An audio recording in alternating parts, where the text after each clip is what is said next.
Y aquí estamos en la mañana de la FM Vive 98.3, la estábamos escuchando a Mercedes Sosa, con Todo Cambia, y ha llegado nuestro columnista de los viernes. Todo cambia. Todo cambia, padre, ¿vio? El padre Daniel Cavallo. ¿Cuánta necesidad tenemos de cambiar algunas cosas, ¿no? Ay, esta semanita, ¿cómo nos fue? Sí. Empezamos mal con esto de Pauni, ¿no? Pero estamos como mejor, ¿o no? Son golpes, buenos días a todos, Buen día, ¿no? Andrea, a toda la comunidad, a toda la audiencia. Son golpes que uno nunca los espera, ¿no? Y es más, cuando a veces uno los piensa, pareciera como que naturalmente uno quiere ahuyentarlos de alguna forma, porque obviamente que hacen a la vida social, a la vida de la familia, a la vida de todas las cosas que forman parte de nuestras realidades cotidianas. Entonces, cuando se toca el tema laboral, sin duda que no solamente está expuesto la realidad propia del trabajo, del crecimiento, del crecimiento de una sociedad, del bienestar de una sociedad, sino que también está esa realidad íntima del hombre que hace a su misma vida, porque el trabajo no es una cuestión solamente que uno necesita para subsistir y el sueldo nos ayuda después para mantener las casas, que eso es necesario, sino también hace a la identidad de la persona. Una persona que no trabaja es una persona que empieza a generar un vacío en su propia vida que va a exigir tarde o temprano reclamos, porque no estamos creados para el permanente ocio. Entonces, es algo que ataca la propia naturaleza de la persona. Aquello que en su momento causó tanto furor cuando este sacerdote que trabaja en África y genera en las comunidades africanas, un sacerdote argentino, ¿no? Sí. Que se lo postuló para Premio Nobel de la Paz, el generar trabajo para dignificar a la persona. Cuando vino a Argentina y nos vio y nos dijo, el tema de los subsidios siempre tiene que ser una situación que no puede perdurar en el tiempo, porque si perdura en el tiempo estamos atacando a la dignidad de la persona, y cuando se ataca la dignidad de la persona se destruye a la persona. Había causado mucho furor esto que había dicho. Bueno, pero tiene razón de ser en esto. El trabajo, llamémoslo si queremos, un derecho personal, un derecho humano, un derecho de la persona, hace a su esencia como persona, y que la persona en la edad que tiene que trabajar se le prive de esto, es un ataque que genera heridas y que luego va a generar heridas sociales que no son fáciles después de subsanar, ¿no? Entonces, el fantasma de la desocupación no es una cuestión solamente política o de dato porcentual en la economía o de dato porcentual en una estadística general. Es también una cuestión tan personal que si no aprendemos a defenderlo, nos estamos agrediendo a nosotros mismos. Y allí es donde está ese temor, ¿no?, de la desocupación, amén de todas las cuestiones sociales que puedan traer un periodo de desocupación, ¿no? Malestar social, familiar, las privaciones, la austeridad, las limitaciones y sobre todo el quiebre del avance de una sociedad. Bueno, todo eso uno lo puede pensar como secuela, pero hay una primera realidad que se genera con la desocupación, que es un ataque a la dignidad de la persona, ¿no? En aquel momento San Juan Pablo II, cuando nos había regalado aquella hermosa encíclica que celebraba los 100 años de la Rerum Novarum. La Rerum Novarum es una encíclica del Papa León XIII, precisamente, que estamos hablando ya de 1800, ¿no?, cuando se genera toda la evolución y todo el desarrollo laboral, desarrollo del trabajo en el mundo, para celebrar los 100 años de esa famosa encíclica de la Rerum Novarum, San Juan Pablo II nos había regalado la encíclica sobre el trabajo, la Laborem Exercens, el ejercicio del trabajo. Así empieza la encíclica, Laborem Exercens, en latín. Bueno, esa encíclica sobre el trabajo, Juan Pablo II, que venía precisamente de toda una cultura comunista, ¿no?, donde el hombre es un engranaje más de toda una máquina y su trabajo solamente está en vías de esta dimensión, ser un engranaje más de toda una gran cadena. Él establece esto: la ausencia del trabajo es también una forma de esclavitud que limita al hombre, que lo ataca en su derecho humano. Pero considerar al hombre solamente como un engranaje de una máquina laboral donde solamente lo que importa en una sociedad sea el trabajo, es también una esclavitud que lo destroza y que destroza el verdadero sentido que tiene que tener el trabajo en la vida del hombre. Y hace allí, en esa encíclica, la Laborem Exercens, una hermosa propuesta de lo que tiene que ser el trabajo en la vida de la sociedad y en la vida del hombre, ¿no? Porque él hace este pensamiento teológico. El trabajo es el modo en el que hoy se vuelve o se actualiza la obra de la creación. Cuando Dios en la creación le dice al hombre: multiplíquense y sometan la tierra, domínenla y aprovechenla, está dando allí, en la ley del trabajo, una manera en la que la creación se sigue desarrollando y se sigue actualizando la obra creada. Pero hacia la persona, el trabajo lo dignifica y sin duda que también santifica su propia vida, porque en el desarrollo laboral la persona se dignifica. Bueno, todo esto, volviendo al tema primero, cuando aparece este famoso fantasma de la desocupación, y nos hace cosquilla a todos. A todos, sí, sí. Y nos incomoda a todos. Entonces, bueno, uno tiene que agudizar los modos, las maneras, como para que realmente ese fantasma se diluya y que se agilicen los engranajes sociales para establecer formas, yo creo que las hay, donde sensatamente se diluya la posibilidad de la desocupación. Bien, ¿no? Sí, sí. Y ahí me parece a mí, yo tuve esa sensación, y bueno, ahora me parece que estamos un poquito mejor que hace 2 o 3 días atrás, en el sentido de que tiene que aparecer el verdadero significado de lo que es la comunidad. No es que le pase a esto y bueno, le pasó a esto, verán cómo salen de esa situación, y a lo mejor hay alguien, que es muy poca gente, que puede tener una actividad y decir: bueno, a mí esto no me afecta, no me va a tocar, pobre el que le pasa, pero no hago nada. A mí me parece que nosotros tenemos que tener, y cuando yo digo nosotros, hablamos de varillenses, comunidades regionales acá, provincia y nación, tenemos que estar atentos lo más posible a que hay que ser solidarios y hay que tratar de construir entre todos. A ver, si hay algo, una decisión o una situación que no nos hace bien, y bueno, tenemos que movilizarnos para primero quejarnos y después, bueno, ponernos en acción desde donde estamos para decir: che, esto acá nos va a traer muchos inconvenientes, como usted bien decía, de todo tipo, porque, bueno, justamente encontramos a médicos y decíamos: bueno, si ya estamos nosotros medios alertas con problemas de psicológicos, psiquiátricos, sí, problemas de corazón, dice, hay que decirle a la gente que se lo tome más tranqui, porque bueno, vamos a tener esos problemas. Encontramos a otros sectores de comercio, sectores inmobiliarios, que bueno, ya también estaban ahí complicadísimos, encendiendo luces de alerta.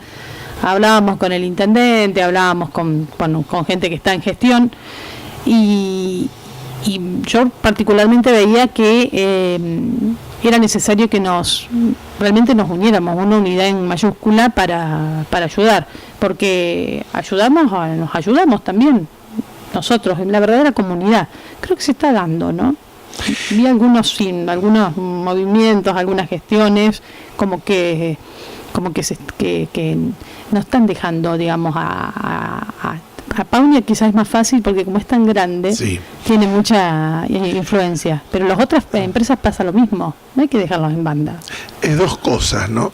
Siempre estos temas, uno corre un primer peligro de pensar que son solamente cuestiones políticas y que el tema laboral pasa a ser un leitmotiv de campaña o de una situación donde se da un dato estadístico. Más este año. Sí, más este año, donde va a favor de determinada posición política o en contra del partido gobernante. Entonces, a veces uno corre el peligro de quedarnos solamente en un dato estadístico, en un número porcentual, donde facilita o agrava una cuestión de dinámica política que se pone en juego, sobre todo en épocas preelectorales.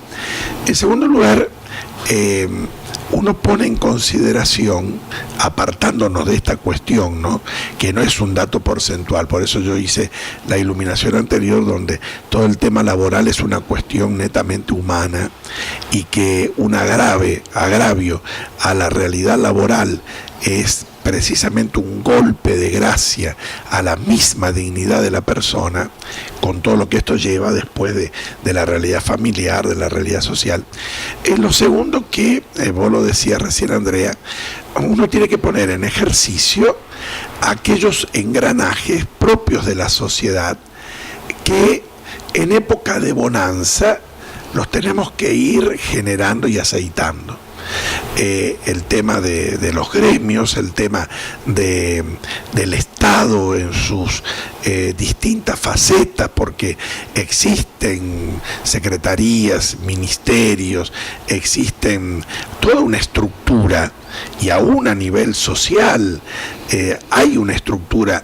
El hombre no ha avanzado solamente en el uso de la maquinita o del celular, hemos avanzado en otras cuestiones, que es en estos momentos donde hay que salir al cruce y ponerlas en juego para que nos ayuden a dar respuestas a estas cuestiones que son serias y que son trascendentes. Dios quiera que todo este avance científico, tecnológico, no quede solamente en el uso o la venta de maquinitas o de computadoras, sino que nos ayude a generar esta otra respuesta a un drama que no tiene que ser tal, porque si no apostamos por la realidad del trabajo, cualquiera sea, estamos atacándonos a nosotros mismos. Entonces, todo lo otro que generamos en época de bonanza tiene que ahora salir al cruce para dar respuesta a estas situaciones. Si no, lamentablemente nos damos cuenta que hemos generado toda una papardela de posibilidades que a la hora de la crisis no dan respuesta a nadie, entonces claro, no sirven. No sirven, así es. Entonces, sí. Esperemos, Dios quiera, que se siga dando respuesta y se sigan poniendo en movimiento estos engranajes sociales en estos momentos tan necesarios, porque obviamente somos conscientes que son situaciones que uno no las puede sobreponerse de un momento para el otro. A veces necesita su tiempo, su desarrollo, pero al menos que existan modos en empezar a dar respuesta a estas crisis. Muy bien, así es. Sí. Y tiene Yo no he seguido el tema, sobre todo en estos últimos días, no me queda claro cuál es el desenvolvimiento de las situaciones. ¿Se ha avanzado en algo? Bueno, la primera fue la información que se dio a conocer, que el vocero aquí para los medios nuestros fue el jefe de personal, sí, el señor Feiber, sí. Carlos Feiber. Él dio la información de que Pauni iba a recurrir a esta convocatoria al gremio de la Unión Obrera Metalúrgica para hacer una audiencia ante el Ministerio de Trabajo, para entrar en una especie de procedimiento de crisis, en donde la idea era de, en vez de trabajar 5 días, trabajar 3 días, martes, miércoles y jueves, con el correspondiente quita en los salarios, ¿no? Que no se dio el porcentaje, pero bueno, una quita en los salarios de los trabajadores, y ahí se informó que iba a afectar al 100% de los trabajadores en relación de dependencia, que hablamos de 550, un dato que me dieron de otros 1.575 personas. A su vez eso traía aparejado, acá hay empresas, talleres, acá te digo, acá en la zona y hasta en San Francisco, que trabajan directamente en relación, o sea que a su vez tenía también su repercusión muy negativa, y por supuesto, sumado a la situación económica vivida en los últimos tiempos, la inflación, la gente está justo, todavía si le sacas un poco más, había muchos inconvenientes que se iban a presentar, y el sector comercial, que también está pasándola bastante complicado, más sectores institucionales. Bien, esto fue la primera noticia. Yo creo que se pone un poco en marcha todo este operativo que estamos diciendo, ¿no? Empieza a haber algunas respuestas y se abre la posibilidad de que tengan una reunión con el ministro de Producción y Trabajo de la Nación, que es el señor Sica. No está confirmada esa reunión, nosotros no lo hemos, pues nos dijeron que no, que todavía no se había dado, pero bueno, no sé si ahora de estas horas que puede haberse dado, pueden estar con algún equipo técnico, no es necesario también que sea justamente con el ministro, sería más una cuestión, digamos, de apoyo político estar con el ministro. Y hay un procedimiento de crisis también a nivel nacional, que es un dinero que viene del ANSES, en donde dan un porcentaje de los sueldos por un tiempo. Yo creo que tiene un máximo de 12 meses, pero también se puede hacer por menos, porque acá el tema es el siguiente. Por un lado está esta situación de ahora. No sé, padre, usted también tiene mucho contacto con la gente del campo, viene más allá de las quejas de nuestra gente del campo, que ya es cotidiano. Sí. Bueno, dice que viene muy bien las cosechas. Hay una cosecha de maíz que es el 50% mayor que el año pasado. Así que está buenísimo eso. El comentario que tenía. Sí. Bueno, y está el tema de la tasa de interés, que ahí aparece también estas gestiones desde PAUN y desde la Cámara, sobre todo la Cámara de Agroindustria, porque parece ser que hay situaciones, ya uno tiene que ser especialista en macroeconomía, ¿no? Claro. Situaciones de las tasas de interés, del mercado y todo, que el Estado Nacional tiene que dar una ayudita ahí, para que este dinero, que después cuando vaya a entrar, se pueda vehiculizar para que la gente cambie, en este caso cambie el tractor. Cambie el tractor, puede cambiar también otros implementos. La maquinaria.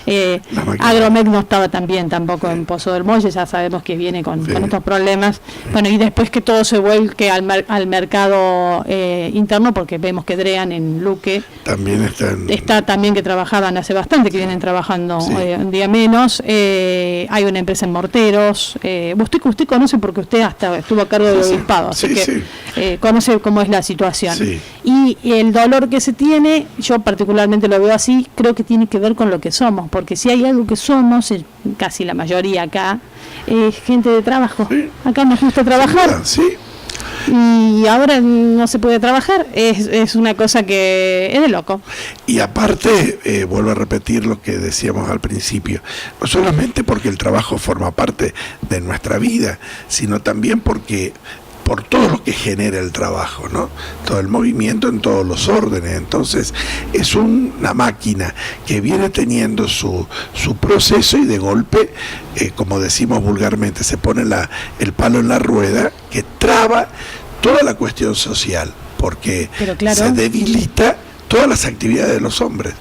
A unas actividades que pueden ser recreativas, las escolares, las de cultura, las recreativas, porque la ausencia del trabajo, con lo que esto genera, imposibilita que después la familia siga su ritmo de desarrollo, de crecimiento y de compartir a nivel comunitario, ¿no? Y eso es doloroso. porque es doloroso cuando faltan las cosas elementales para la vida de una familia, cuando peligra el sostén de la salud o de los elementos que se necesitan para la salud, para la educación, y entonces empezamos a tener un quiebre social que es grave, ¿no? Dios quiera que en estos inicios se pueda frenar todo este tema y se salga a socorrer con todos estos medios que precisamente están en la sociedad para que se pueda atacar estas realidades y que sea lo más llevadero posible esta época crítica, ¿no? Dios quiera. Dios quiere que así sea, y yo supongo, hablaba con la gente del gremio de la UOM, con el señor Tisera, que es ahí de San Francisco. Sí. Aníbal Tisera, no sé si lo conoce. Sí, lo conozco. Bien, sí, porque hace muchos años, ¿no?, que está en la Unión Obrera Metalúrgica, y él me dice toda esa información la remiten a nivel nacional. Yo me imagino que la Iglesia Católica debe operar de una manera también parecida, en el sentido haciendo las radiografías de las distintas partes de la República Argentina, porque vemos que los obispos en las reuniones que tienen saben sacar comunicados, entonces poniendo voz de alerta, ¿no?, en relación a esto. La pastoral social de la Iglesia tiene esta especial dimensión de relación con medios e instituciones que ayudan a afrontar esta realidad de crisis. Dentro de la pastoral social está todo lo que sea el tema de Cáritas en sus diversas expresiones, también todo el tema del trabajo en este momento con el tema de adicciones, de prevenciones, involucra toda esa realidad, ¿no? Y por otro lado, junto al tema de la pastoral social, también la Universidad Católica Argentina, a través de los registros y análisis, ya sea laborales o el tema del índice de pobreza o el tema de la inserción en los barrios para las cuestiones de desarrollo social, ya sea de apoyo a los emprendimientos o microemprendimientos que ayudan a paliar estas cuestiones de falta de trabajo, ¿no? Allí, en el tema de la Universidad Católica Argentina, en todas sus dependencias, todo el trabajo de microemprendimiento, que es una forma también de salir al cruce cuando hay situaciones que se han llegado al extremo de cierre de industrias, cierre de fábricas, el hecho de potenciar ese trabajo como microemprendimiento, realmente es un trabajo valorado y que tiene un prestigio a nivel social y a nivel nacional muy grande, porque precisamente traslada a la persona en sus capacidades la posibilidad de potenciar esas capacidades a través de microemprendimientos, que de otra forma quizás, ya sea en la orientación, en el conseguir los elementos primeros, no sería tan fácil, ¿no? Pero es realmente loable. Yo sé que en Córdoba, la ciudad de Córdoba, también ha tenido a través de la Universidad Católica un crecimiento, esta posibilidad de microemprendimientos que dan respuesta a momentos cuando ya hay una desocupación instalada, ¿no? Claro. Entonces, bueno, son elementos que también se agrandan, que agregan a la realidad nacional, y son elementos que también tenemos que tenerlos en cuenta y que, como decíamos recién, en estas situaciones de apriete hay que ponerlos al servicio de toda la comunidad, y como todos nos tenemos que poner al servicio de toda la comunidad, para, desde el lugar de cada uno, no solamente derivar esto a una cuestión solamente del Estado, sino colaborar para que se crezca, no para que se hunda el barco, sino Bien. Para que podamos apostar a que sea llevado adelante la parte de crisis de la mejor manera posible, ¿no? Así es, bueno, sí. Son los desafíos del tiempo presente. Yo creo que sí. Por ahí uno no los quiere, pero bueno, aparecen. Y porque si no nos quedamos en criticar solamente, y con la crítica sí uno puede criticar, dar datos, pero después en algún momento hay que ponernos al servicio, hay que generar ideas y generar proyectos y salir al cruce para no quedarnos de brazos cruzados, ¿no? Muy bien, yo creo que ese es el gran desafío. Y en relación a esto, padre, en esta Argentina que todavía, bueno, tenemos como varias identidades, ¿no? Y es difícil, de hecho serán así todos los países, supongo. La Iglesia, ¿cómo ve? ¿Esto es el capitalismo? El Papa Francisco, cuando ha dado algunos mensajes visitando países determinados puntualmente, sobre todo algunos países o de extracción comunista, sí, o países de otras tradiciones, sí, de otras tradiciones, él habla que un capitalismo exacerbado, o el capitalismo por el capitalismo mismo, es también nocivo para el hombre, porque hace depender todo, precisamente como la palabra lo dice, hace depender todo del capital solamente. La idea es esta: el capitalismo por el capitalismo mismo es nocivo. El capitalismo tiene que humanizarse. Y es allí donde a veces uno confunde esto, y por ahí uno ha leído determinadas críticas, sobre todo al Papa, cuando él habla de esto, inmediatamente lo tildan de una ideología comunista. Y yo no creo en esto, y el pensamiento de la Iglesia precisamente. Lo que el Papa está bregando, y lo que en definitiva es la justicia social que predica la Iglesia, que tiene como raíz el Evangelio de Jesús, es aprender a humanizar el capitalismo. Como el comunismo también necesita ser humanizado. Porque las ideologías llevadas al extremo siempre son fanatismos.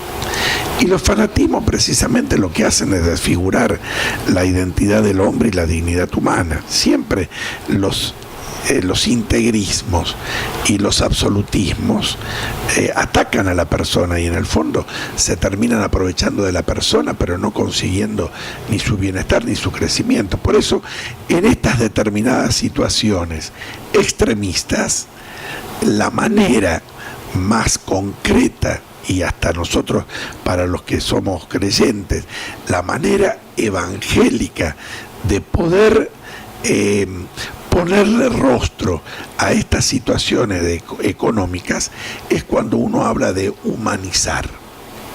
Si hay una ideología que margina, precisamente es porque no es humana, sino que deshumaniza, porque será beneficio para unos pocos, pero malestar y mal logro para tantos. Entonces es allí donde hay que humanizarla. Claro, uno puede decir, en la parte teórica es fácil decir esto, pero ¿cómo lo llevamos a la práctica? Bueno, precisamente ahí está el paso de la doctrina social de la Iglesia, donde a través de principios uno trata de iluminar estas cuestiones macroeconómicas, que sin duda no son fáciles, y que yo lo decía recién, no lo vamos a lograr de un momento para el otro, porque en primer lugar tiene que cambiarse nuestra mente, nuestro racionamiento ideológico. Cuando uno está acostumbrado a que todo tiene que ser ganancia, y sin importar cómo, todo tiene que dar ganancia, y que la ganancia sea solamente para unos pocos. Claro, es muy difícil humanizar esa situación, porque inmediatamente nos van a tildar de comunistas, que no se trata de eso, sino que se trata de, hay allí una veta en medio del capitalismo y del comunismo que trata de equilibrar esta situación tensa, y es precisamente lo que se llama la virtud de este tercer milenio, que es precisamente la solidaridad. Porque si no se busca esta regla que solidarice, que humanice el desarrollo del trabajo. Si hay algún sector que es verdad, está débil, en vez de que desaparezca y bueno, a ver si se puede empoderar un poco, si se puede acompañar en un momento. Tampoco no digo sostener, porque como está, a ver, no en el otro extremo de decir, bueno, no hago nada y que alguien me mantenga. No, eso tampoco. También, eso subsidiar de esa forma es enfermizo y esclaviza y denigra a la persona. Eso también lo tenemos claro y yo creo que hay que y al sistema un paso superador. Y a un sistema de desarrollo no ayuda. Y tampoco ayuda, al contrario, ayuda. Lo aplasta y lo deja como adormecido, ¿no? Claro. Que es caldo de cultivo después para estas cuestiones de políticas que pretenden ser inclusivas y que pretenden ser populistas. Lo que se logra es un populismo que en el fondo también termina siendo una esclavitud. Y eso, claro, el Evangelio de Jesús tampoco lo quiere eso. Si lo queremos ver desde una mirada de fe. Y a nivel social tampoco ayuda y tampoco posibilita el crecimiento de la sociedad, sino que genera adeptos que son dominados. Entonces, bueno, hay que hacer todo un desarrollo de cambio mental, sobre todo en nuestro tiempo, que obviamente no es fácil, ¿no? Pero bueno, tenemos que seguir bregando por esto y a nivel social trabajando para que evitar aquellas cuestiones extremistas que no ayuden a sobreponernos a las crisis que tenemos que afrontar, ¿no? Sí, muy bien. Bueno, estaría lindo en esa reunión. Hay una reunión para el lunes que están convocando a distintos sectores. Estaría lindo también que los convoquen a los sectores como, por ejemplo, la Iglesia Católica, las otras iglesias, porque a mí me parece que también tiene que aceptar mucha gente el protagonismo importante que tienen ustedes, en este caso como pastor, usted como el sacerdote, el párroco, en la vida de la gente, porque a veces en determinados momentos de la vida una palabra desde la fe que cada uno alberga en su corazón te brinda la posibilidad de tranquilizarte, de empezar a mirar el mundo también con más esperanza. Y en estas situaciones de crisis, lo peor de todo es perder la esperanza. Sí, hay dos realidades que uno tiene que salir al cruce inmediatamente cuando aparecen estas cuestiones sociales que son críticas y difíciles. Primero es siempre sembrar esperanza, ¿no?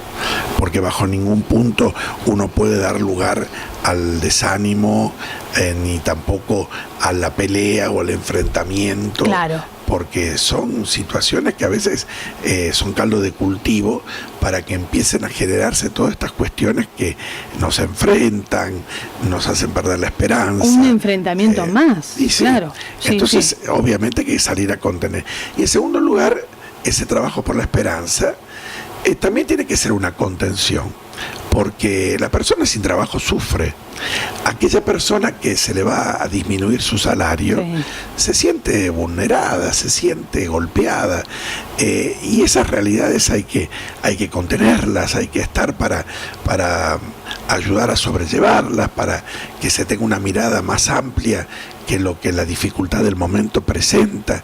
Entonces, estas cuestiones a nivel social tienen que tenerse en cuenta, porque no es cuestión, vuelvo a repetir, de caer en un frío dato especulativo del porcentual o de una cuestión ideológica, política, para que se englobe en una palabra que es la desocupación o el fantasma de la desocupación.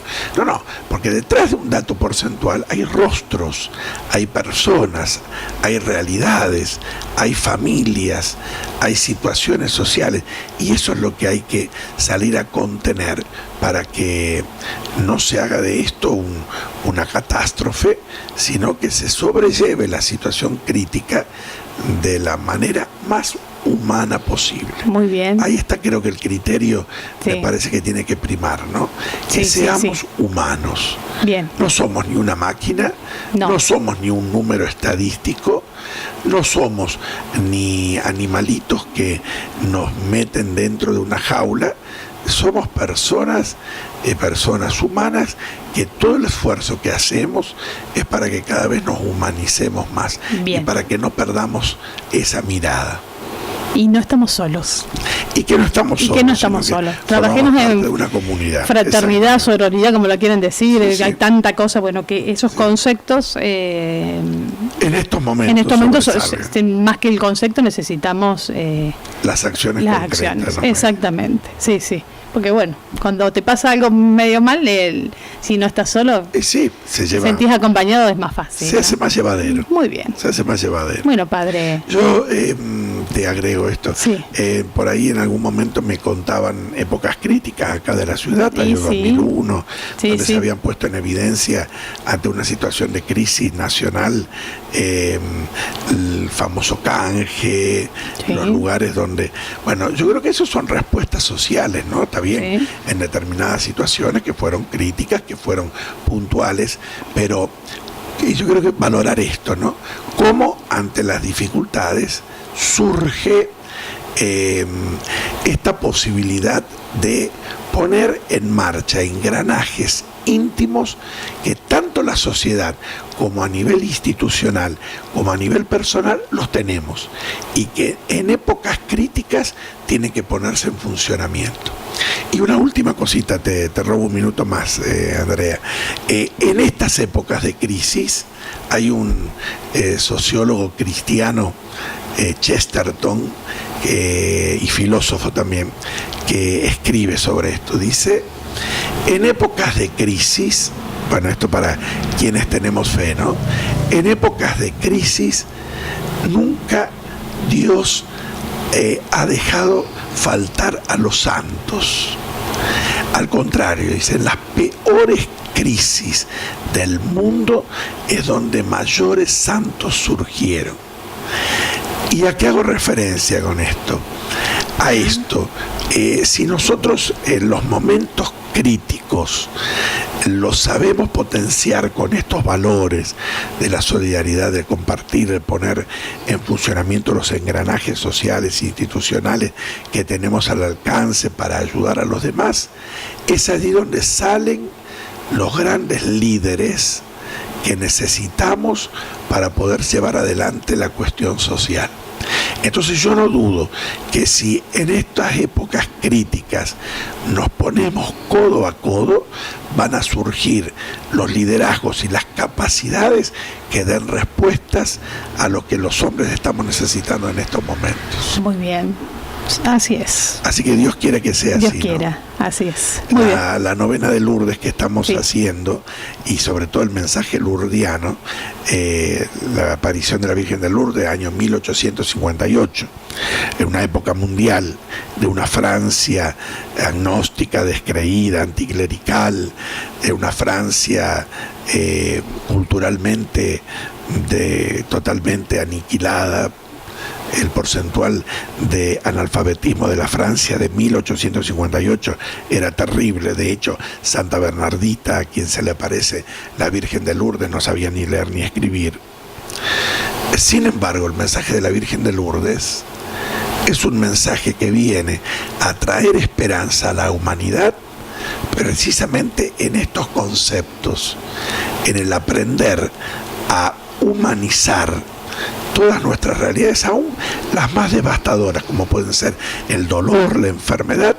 Sin embargo, cuando uno humaniza estas cuestiones, sirven para que el hombre crezca, para que la humanidad crezca y desarrolle su dignidad. Ese es el gran mensaje de Lourdes.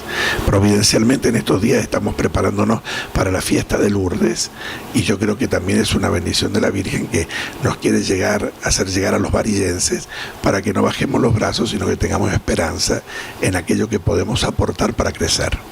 Muy bien, y pongamos en las intenciones que cada uno tiene en esta fiesta de Lourdes, ¿no? Que ha sido muy convocante, que está teniendo mucha participación, y creo que es también un modo de ponernos codo a codo para poder llevar adelante lo que nos toca vivir, ya sea a nivel personal, familiar o institucional, que podamos ponernos así abiertos de corazón para que también la fuerza de Dios nos capacite en dar respuesta a los reclamos del tiempo presente. La fiesta de Lourdes el 11, ¿cómo la va a hacer, padre? ¿Va a hacer procesión? Sí, si Dios quiere. Bueno, de hecho, el próximo domingo 10, en la novena a la hora 21, la intención especial de ese día es por las fuentes laborales, ¿no? El domingo. Todos los trabajos. El domingo puntualmente hemos puesto esta intención de oración, de reflexión, ya sea en la industria, en el comercio, en el campo, tener esta especial intención tomados de la mano de la Virgen. Y el lunes 11 rezamos el rosario a las 20:30, a las 21 la misa, y si Dios quiere, al término de la misa hacemos la procesión de antorchas alrededor de la plaza 25 de mayo. Con las antorchas. Con antorchas, hacemos muy con bien, antorchas. está bueno eso. Sí. Muy lindo. Hay que iluminar. Hay que iluminar. Bueno, muy bien. Bueno, padre, muchas gracias por su presencia necesaria. Bueno, una bendición a toda la comunidad y gracias por este momento compartido. Bueno, la palabra del padre Daniel Cavallo, párroco aquí de la parroquia Nuestra Señora del Rosario de la ciudad de Las Varillas, un momento muy especial para los varillenses.